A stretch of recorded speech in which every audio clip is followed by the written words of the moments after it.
Yo, what up, guys? Travic here. Today, let's talk Gladiator. More importantly, let's talk the 99% block Gladiator.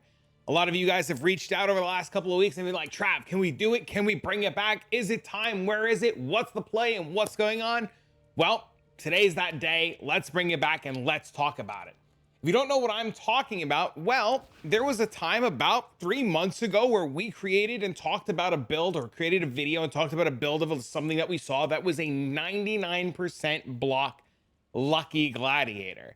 And that build has been completely insane. And a lot of you guys reached out and they were like, you know, towards the start of the league, was it coming back? Is it here? Does it work? Will it still work? And well, we're in Keepers League and it's 99 block again. It works. Now, I didn't league start this because I didn't expect it to work. I didn't think the shield was going to be obtainable. And if you have no idea what I'm talking about or how it works, let's just kind of jump into it. The easiest way to showcase this is to take an Inscribed Ultimatum with all kinds of crazy modifiers on it. Let's see if we have something a little bit harder. This one has Stalking Runes. So let's just take the hardest thing that we can do, toss it in, and just kind of explain and showcase what the build is doing in absolute real time. Now, when I was playing this earlier today, I got asked, this is indeed Keepers League. You can see it up here. You can see the graphs on my character. And this is going to be chaos damage over time. If we get ruined 7 times, we die. This is going to be damage over time. This is going to be invulnerable minions, reduced recovery, less cooldown, escalating damage, unstoppable monsters, and they are going to siphon all of our life and mana, which doesn't work. It doesn't do anything.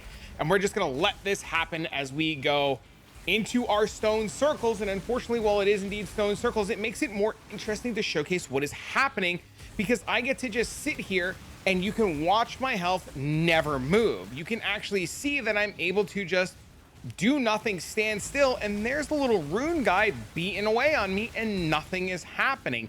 My character is able to block all forms of damage. I am able to just sit here and have this conversation with you guys and not really have to worry about anything. The only thing I have to do is move my character to rune circle into rune circle to be able to complete the event. Now, for those of you who are unaware, in Path of Exile, when you block, you negate all of the damage, so you don't have to worry about any of the damage coming through. And because we are playing Gladiator, we have access to lucky block. So that is the same thing as the Svalin shield, except it's on our entire Ascendancy, which is just in itself just naturally really cool. What makes this Ascendancy better than the Svalin shield is the fact that we have access to the Azadi crest. Azadi crest says that your lucky or unlucky effects use the best or worst from 3 rolls instead of 2. So normally when you roll lucky in Path of Exile, it'll say, here's your number, re-roll it, take the best of the 2 numbers, good luck, have fun. In this, with the Azadi crest on and you block, it takes the best of 3 rolls. So if you have an 80% chance to block and you miss on the 20%er, it'll recheck your block. And currently right now we have 81 and 80% chance to block. And when you do those rolls 3 times, it comes out to 99%. You can see throughout the entire course of this stone circles, we actually did indeed get hit 1 time, and we have 1 stack of rune. And you can see just how many mobs are beating away on us, just how many stacks or how many rune guys are here. And it just kind of showcases to you how, you know, what is really going on, and you know how often you get hit versus not get hit. Dude, I got hit and my health pool didn't even move. I didn't even know I got hit. Like, that's how ridiculously strong this character is. It's like, it's completely crazy. Now, when we built it last league, it was just as wild, it was just as insane, and it was way more expensive, which is one of the reasons why it took me a little bit longer to put this together this time around. Except this time around, we're going to be doing things a little bit differently. We're not going to be using the same set of gear. We're going to be going down a completely different route, and we're going to be talking about everything. Now, the reason why we changed things up and the reason why we're going a completely different route is my good friend Reality had messaged me and said, hey, have you seen what the hardcore guys are doing? And I said, what do you mean? And he goes, the hardcore guys are playing the 99 block Gladiator. They're pretty much able to just do whatever you were doing back in the day, and they don't have an absolute care in the world about anything. And I said, that's crazy. So my friend, he sends me this POB. I take a look at it, and just like I saw, this gentleman has, you know, Mage Blood for good measure, regular pair of gloves, regular pair of boots, you know, regular helmet, Razor of the Seventh Sun, and it's just nothing crazy. There's nothing crazy at all. So I said, okay, in reality, tell me more about what this guy's doing. Well, he said he talked to the guy, and the guy's been doing Grueling Gauntlet, and I'm going to include this for you down below, since he put this character together with a non-Mage Blood variant. So there's non-Mage Blood for you guys. So Nano's been doing Grueling Gauntlet this pretty much for a large majority of this league as soon as he was able to get the gear. And I said, all right, let's try it. Let's put it together. Let's see what happens. As soon as I got to level 90 and put the gear on, it was game over. There was nothing to worry about. Everything was smooth sailing. I mean, you can see now, like, I haven't even interacted here at all, and this character is just completely doing everything that I needed to do. And I'm just able to farm my currency, get another 8 divines from running Ultimatum, and just do that without ease. Now, a lot of you guys are going to ask me, what is this character good for? What can this character do? So forth and so on. And it is an Ultimatum character. It runs Ultimatum. It does Ultimatum really, really, really well. I am specifically using it for Ultimatum. You can indeed use it for other things, as Cast When Stun can actually do other stuff, but I'm going to be doing Ultimatum. So let's talk about the gear and what's going on. First and foremost, I do have a skin on my weapon. I'll remove the skin so you guys can see the weapon. We are using a Foulborn, or a regular Razor of the Seventh Sun. I have it as Foulborn because I like the purple color. You do not need this Foulborn. We're essentially just using this so that we recover life when we ignite an enemy, and 100% increased burning damage if you ignite an enemy recently. Just get a basic of the weapon. The weapon in itself, even this variant of it is like, it's free. It's literally free, the weapon. The weapon is literally pennies on the dollar. I'm actually going to remove this too. Inside the weapon, we have our Malevolence Aura, which you can see is not even leveled yet, our Eternal Blessing so that we can run our Malevolence, and our Petrified Blood. Our helmet, the exact same thing. It's just a basic fracture for regenerate life. We used an essence for chaos until we hit life regeneration. We lock suffixes, reforge life, hit life, exalted orb, hit armor, crafted on socketed AoE gems. Our implicits, we have physical damage taken as fire, since we have so much fire resistance, and then we have fire damage taken recouped as life, which I have to bless because I didn't realize I didn't bless. Our helmet's going to be another Cast When Stun setup with Raise Zombie of Falling, Cremation of the Volcano, and Chance to Bleed support. Because we're Gladiator, we also get access to, you know, bleed pops, and from testing lastly, we saw that Raise Zombie of Falling is actually an absolute metric amount of damage, and it just gives us more damage, and the bigger the mob, and if it dies and it's bleeding, it explodes, and it's really an absolute powerhouse. When we tested this last league, I was completely blown away by how good this was. Now, moving on over, something that I did wrong that I'm going to save you from making the mistake that I did was when I bought my Doppelganger, I bought my Doppelganger with reduced extra damage from critical strikes. Out of habit from last league, I bought it this way, and you do not need that variation of it. I realized that after going back to the POE and seeing that Nano didn't have it. There's actually nodes on the tree that you can take that will give you reduced extra damage from critical strikes. So while you may see that I have this corrupt, you do not need this corrupt. The only thing that you care about on this armor is the less physical and chaos damage taken while sane. You do want a 40% roll, or as close to 40% that you can afford, because that is the key to survival. You're going to be putting Detonating Den of Scavenging. You're going to be putting Wave of Conviction of Tarthus, which I never played with before, which is an absolute powerhouse. It shoots Wave of Conviction out in all directions, which is crazy. It's just completely and utterly wild. We have Flame Wall to give us more damage, and just, you know, Flame Wall is just completely insane. What up, Huge? Hold on, buddy. I'll be with you in a minute. We have Immolate support so that we can burn all of our enemies. We have Awakened Burning damage to give us even more damage across the board. And we have Cast When Stun so that all of these beautiful things can happen non-stop. Our ring, we have a Valerium ring so that our stun threshold is based on energy shield instead of life. Because we have just 0 energy shield, every single hit is always going to stun us. This is what allows us to be the Cast When Stun. We did indeed get this corrupted with Chance to Poison. you do want some sort of poison immunity. It makes you so much tankier that you really kind of want to have to get this. Cannot be poisoned. I would say you could probably put it on a flask. You could probably like give up the regenerate life per second on a flask and put like poison immunity. But if you could afford it, I would get it. Over here, we have a nameless ring. This says we have 50% reduced effect of curses on us. This way we can do maps that have curses on them and we don't have to worry. I got a ring that's fractured with life after bashing my foot in, trying to craft a ring. I just bought a fractured ring and said the hell with it.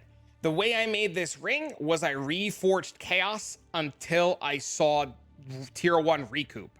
Those are the only 2 lines that matter. The strength doesn't matter. You don't need the strength. I just brought the ring to harvest, reforged chaos until I saw tier 1 recoup, which I actually have to divine this ring to 15%. We're getting there. Moving on up, we have our amulet, the anvil. I didn't realize how good this amulet was until this league. This is probably turned off on your filter. While we're recording, you're probably like, what the hell is this amulet? This amulet is literally a 1C amulet. But kicker, when it has 15% block, it is like an 8C amulet. Kicker, when it has maximum resistance on it with 15% block, it is like a 15 div amulet. Who knew? And if it's double corrupted, it gets a little wild. This amulet just gives us free chance to block attack, maximum chance to block attack, life gain when blocked, mana gain when blocked, which doesn't matter, and none of the downsides absolutely matter. I don't even have the right anoint on right now. I actually forgot to re-anoint the amulet. I'm supposed to be putting on Disciple of the Unyielding. I have to get a tainted oil and rechange everything, but now that we have money, we could do that, so we're going to be doing that. And then, that amulet's just completely crazy. Now, the bread and butter that I had mentioned earlier is the Azadi Crest. The Azadi Crest is a shield that will give you your lucky or unlucky effects or use the best of 3, which we explained earlier. You ideally want this with the highest amount of chance to block that you can get. And if you're looking for that critical immunity, you do indeed want this shield to have some sort of crit immunity on it. You can see with my current setup right now that I'm 2% over crit immunity. And if I were to take this off, I'm at 50%. So I could get the remaining 30 from here, and then I can tattoo some more nodes for crit immunity to give us the crit immunity that we're missing. We'll get there one step at a time. Now, we've done that. So the shield has flammability and cast and stun. Flammability is going to be our curse. It's going to reduce all the fire resistance of everything in there. And then we're going to have Tempest Shield, which Tempest Shield is going to give us more block. If I shut off the Tempest Shield really quick, you'll see that our spell block goes down to 54, and with it on, it goes to 80. We do indeed have a 2120 Tempest Shield. So let's talk about the gloves now. The gloves, the exact same thing as the helmet. We're going to get a life regeneration rate fracture. We're going to use essences for chaos until we hit tier 1 resistance. Because we're 90-90-90 resistance across the board, we are going to need resistances on some of our gear. So we're going to get resistances on our gloves. We're going to get resistances on our boots. And then we're just going to make sure that we have enough resistances to cover 90 across the board with our flask. Here, I just did the exact same thing I did with the helmet. I did essences until tier 1 resistance. I then locked suffixes, reforged life, hit tier 2 life, called it a good day, crafted on increased area effect and damage. I then used lessers to spread ignites and grands to convert physical damage to fire. The reason why we're converting fizz to fire is we get 30% here, 20% here, that's 50. And then the wave of conviction is the other 50%, so that we have 100% fizz converted to fire or wave of conviction of Tarthus. Our boots follow the exact same trend. We get a nice life regen fracture. We then use essences for chaos resistance until tier 1 resistance. I lock suffixes, reforge veiled chaos for movement speed, crafted on life, called it a good day. In the prefixes, I put regenerate life per endurance charge, and then I put chance to avoid being frozen, just like he has, so that we have a good chance to avoid being frozen. You probably don't need it, but there's not really many other good options. Our boots are going to have our frost blink, our shield charge, our faster attacks, and vitality. Vitality is important because we use it with our Watcher's Eye. And our gloves are going to have purifying flame of revelation so that we get more damage. We're going to have flame surge of combusting so that we can leave that beautiful ignited burning ground. I was going to say ignited ground, that beautiful burning ground, to make sure that our enemies burn and take more damage. Firestorm of pelting so that we drop rain of fire on our enemies. And then we're going to have cast when stun so we never have to worry about casting any buttons. You saw in the earlier stages of this video, we didn't have to press a single button, and it is an absolute wonderful thing. It is the most just sit back, do nothing, collect divines build in the entire game. Lastly, this variation of the build is Mage Blood. The non-Mage Blood version is down below in the description, and you can grab that. We're going to use a Topaz Flask with increased armor, a Sapphire Flask with immune to bleeding, a Ruby Flask with elemental resistances during effect, and a Granite Flask with increased effect and regenerate life, and then a Cinder Swallow so that we have Malediction so that our enemies take extra damage from the Malediction. Malediction causes 10% reduced damage dealt and 10% increased damage taken.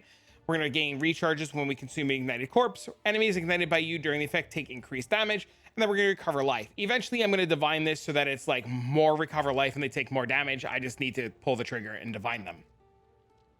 But that's where we're going here. Okay. Defenses. I'm just thinking about the order I want to do this in. We're 90 all resistance. We're giga capped block. We're a curse immune, stun block recovery. We have Pantheons that give us reduced damage taken over time. We have a body armor that gives us reduced physical and chaos damage taken over time. Debuffs on us expire faster. We have 40% chaos resistance against damage over time.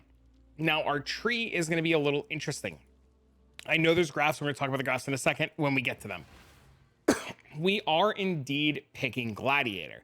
We're picking Gladiator for one very important reason, more than scale. Chance to block or attack or spell damage is lucky if you've blocked recently. So we block, we turn on lucky block, we're always blocking, we're always lucky, we're always 99% chance to block after the first time we block. We also get Determined Savior Survivor, which gives us 50% chance to block from shield instead of the shield's value. So this immediately goes to 50% chance to block. And then we take Gratuitous Violence, as we mentioned earlier with the Raised Zombies of Falling. Gratuitous Violence allows us to pretty much just blow up enemies for dealing 20% of their maximum life as extra physical damage, which is quite nice.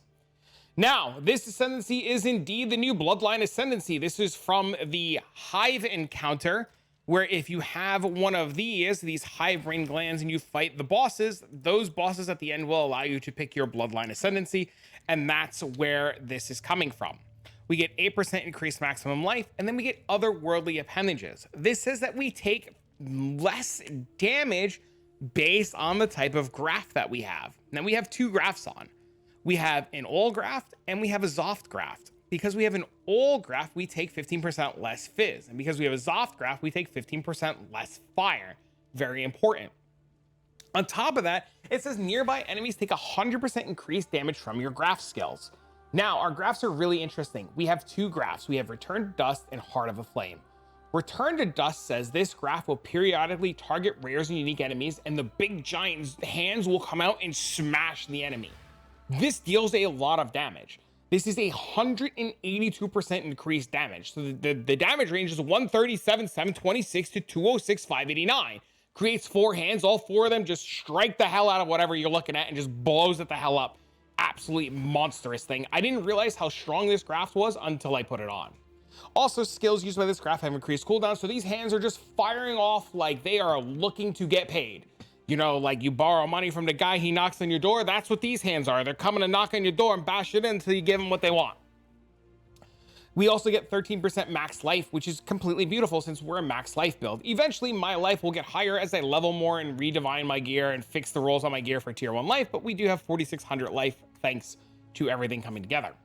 Our other graph is Heart of Flame. Heart of Flame says when you're missing life, this graph will apply a buff that takes some damage from hits from you before being depleted. When you are struck while the buff is active, this skill will fire a Nova or fire a projectile, which explodes on impact. This thing is taking 4,500 damage. And it says 80% of damage from hits is taken from the buff before your life.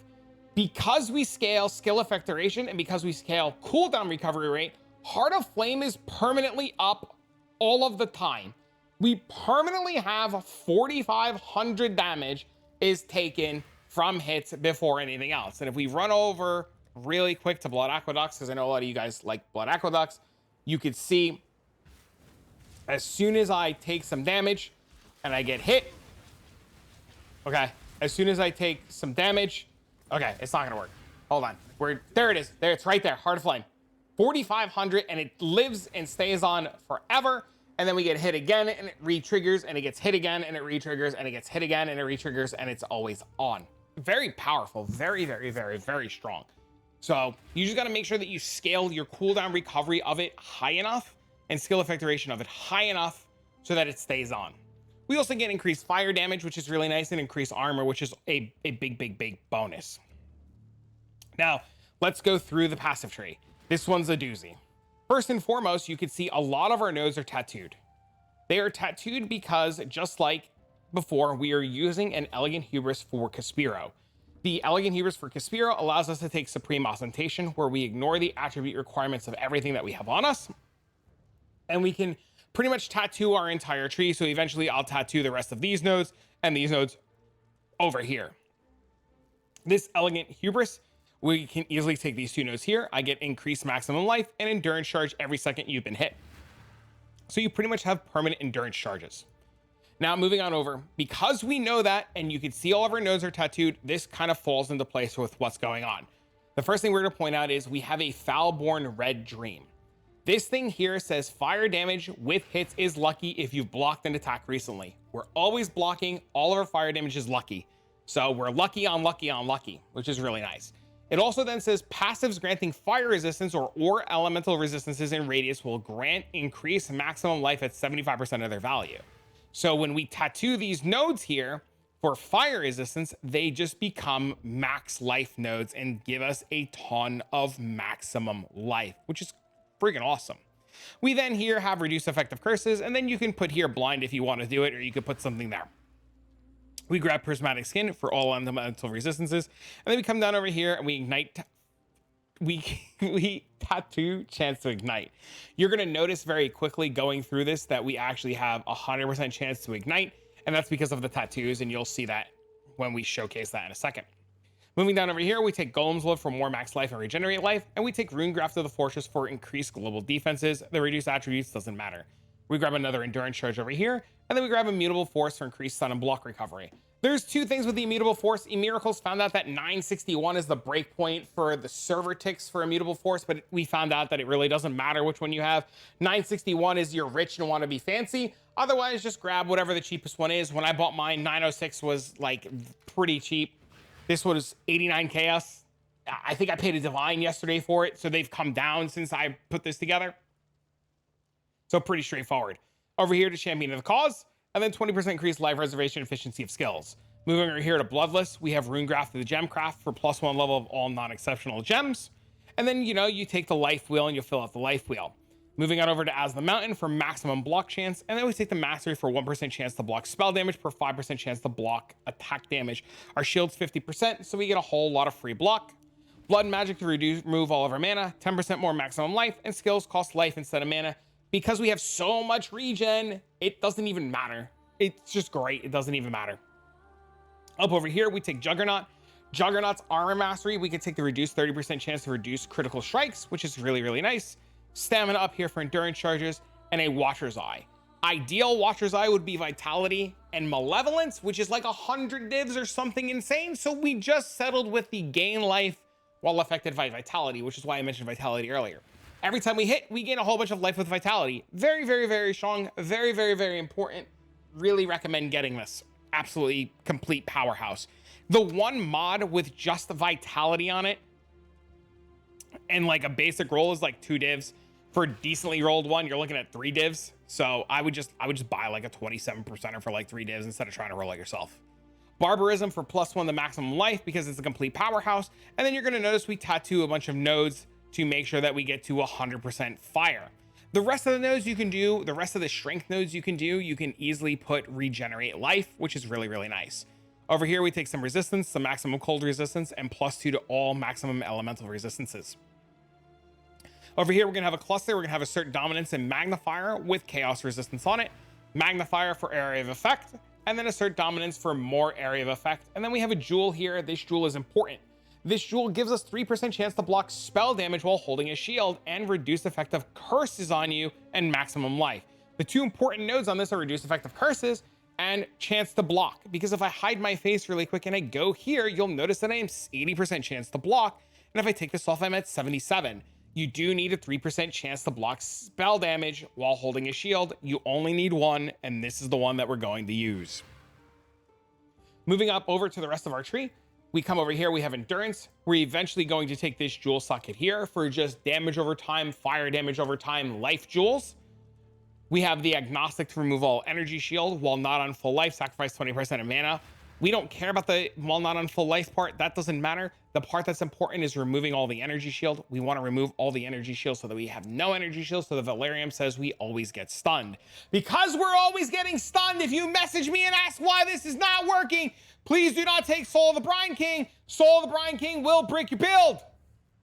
PSA, do not take Soul of the Brine King. That's your PSA. Moving up over here, we have reduced damage from critical strikes so that we can cap out a critical strike. We have Purity of Flesh for chaos resistance, and then we come over here to safeguard for more chance for maximum block on spell block, and then 2% chance for maximum spell block, so this gives us 7. We have another int node over here, which we could tattoo eventually, and then we have Fire Mastery here, and Holy Fire with a chance to ignite. This Fire Mastery says regenerate 1 life per second for each 1 uncapped fire resistance. And then we come over here to another jewel socket, which is the exact same thing of area of effect and magnifier for assert dominance and magnifier with chaos resistance.